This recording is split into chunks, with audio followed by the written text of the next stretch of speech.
Hello and welcome back to Artsworld in Liberia. I'm relaxing by the Bommy Hills outside Monrovia, and it's a quiet and peaceful place for reflection. Now, when you're on death row in Texas, America, there is plenty of time for reflection.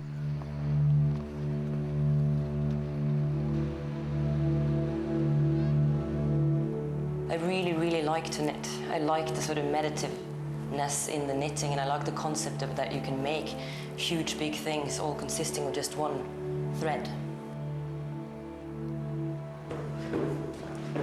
A friend of mine told me about Les Tricoteuses, which were these women who would knit next to the guillotine during the French Revolution. And exactly in the moment when the guillotine blade separated the head from the body, they would drop a stitch in their knitting. This creates little holes, so you could actually count in the knitting how many executions there had been during one day. And so it was this connection between knitting and death penalty that was the beginning of the project.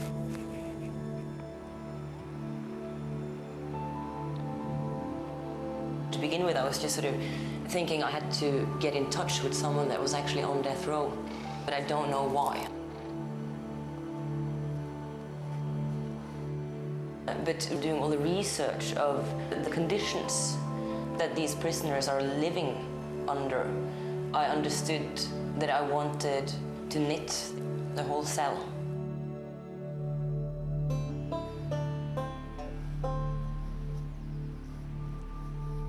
I searched about 2 years ago, and she had written me a letter saying that she wanted to do a project together.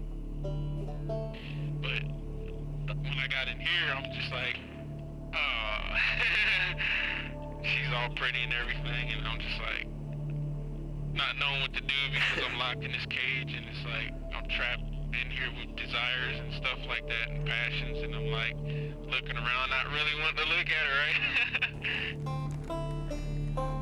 To begin with, I read through pen pal requests all over the United States. There is about 3,500 people on death row. So eventually I just eliminated it down to Texas. One of the reasons that I chose to write to Carlton was that he was interested in art, and also he did not claim to be innocent. Meeting someone in this situation amplifies every emotion. So I did not expect at all to get emotionally attached to Carlton. This here is the food slot, so this is where all the food is passed. Obviously this is the windows, and the window at the back is actually even further up on the wall. So he has to stand on his bunk, and really, so that it's really hard for him to actually look outside. When you deal with someone in this situation, you in a way have to tread so carefully, and it's really important that Carlton not only felt that it's his piece, but that he doesn't feel that I'm sort of stamping on him or using him or things like this. So you have to be very sort of careful. Once we figured out what we wanted to do, we started seeing that we see kind of the same vision, right, of how we would want the project to be presented. Well, like some of the symbols and everything that surrounds the symbols and stuff. It was Carlton who decided all the patterns. On this wall here is pretty much only gang symbols. This is the world that he is surrounded by inside of this prison. Up in the roof, it's what's called a chaos star. According to Carlton, what the prisoners do is basically look up in the ceiling, trying to somehow understand what is going on, but the only thing that you can really see is this chaos, which is why he wanted this up there. I don't know how the cell has changed after his execution, but I just know that the art piece in itself has changed because of it.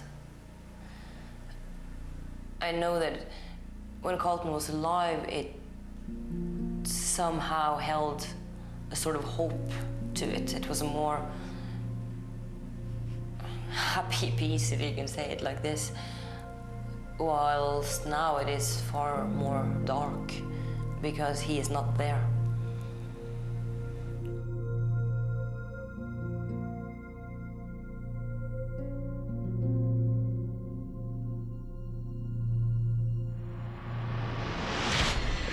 How do I look? Well, in Liberia, we like to look smart. And this is something that we share with our friends and brothers in South Africa, where it has become a competition. It's not just about clothes, it's all about style and attitude and certain moves. So let's take a look.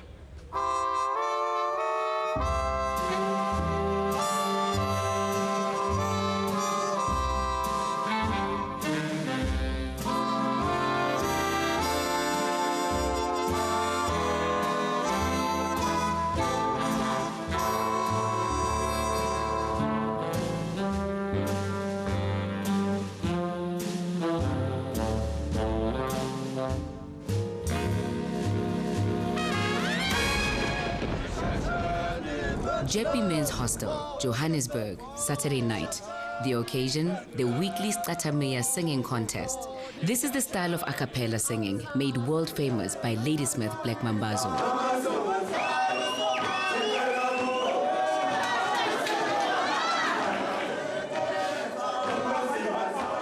There are a few individuals that stick out in this crowd. Gentlemen who obviously pay much attention to their appearance. These are the Swankers. They also have their own weekly competition. When we speak of swankers, we mean those people who dress well, those who dress in the latest suits and model for the judge.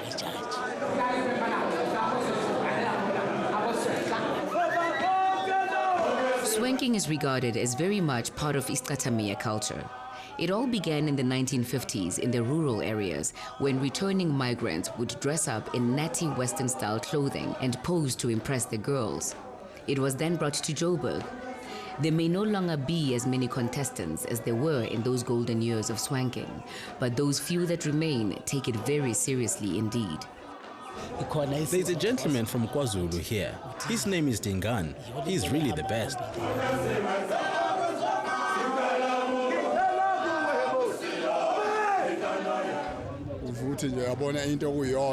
What makes me participate in the swanker competitions is the envy I feel when I see other well-dressed gentlemen. Then I want to look like them. You need to make sure that others see you looking good.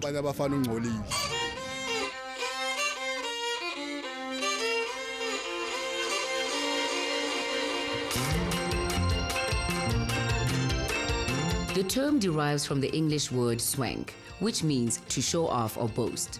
The swanker culture is part fashion show, part choreography, and part moral code, the fundamentals of which are cleanliness, sobriety, and above all, honor.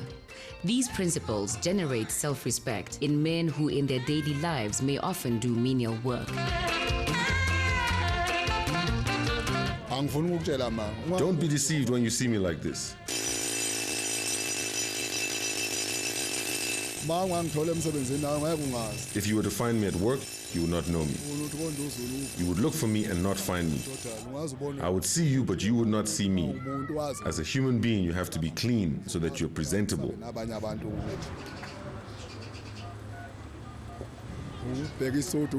When I buy a suit, I look at the color and the quality of the suit. I look for the brand name. Then I fit it on in the store. I make sure it doesn't sit too tightly on my body and that it's comfortable. The most expensive suit I've bought cost me 1,500 rand, including the shirt and tie. On that day, when I left the store, tears came to my eyes. I thought, how could I spend so much money on something I can't even eat?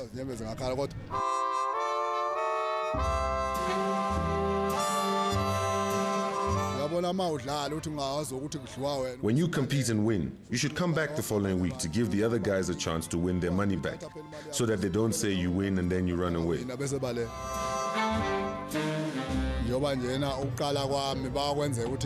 When I first began, we would compete against 15 or 20 in the hall. Now we're competing against 8, maybe 9, sometimes less.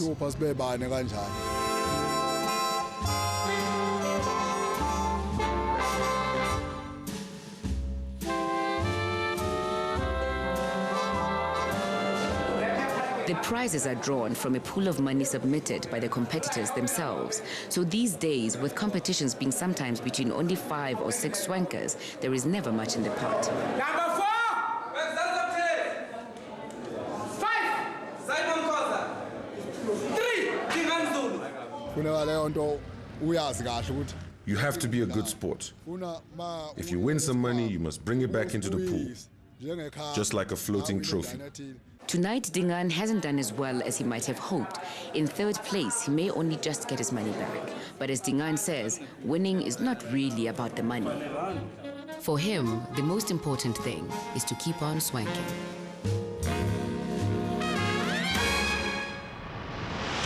Those guys got style.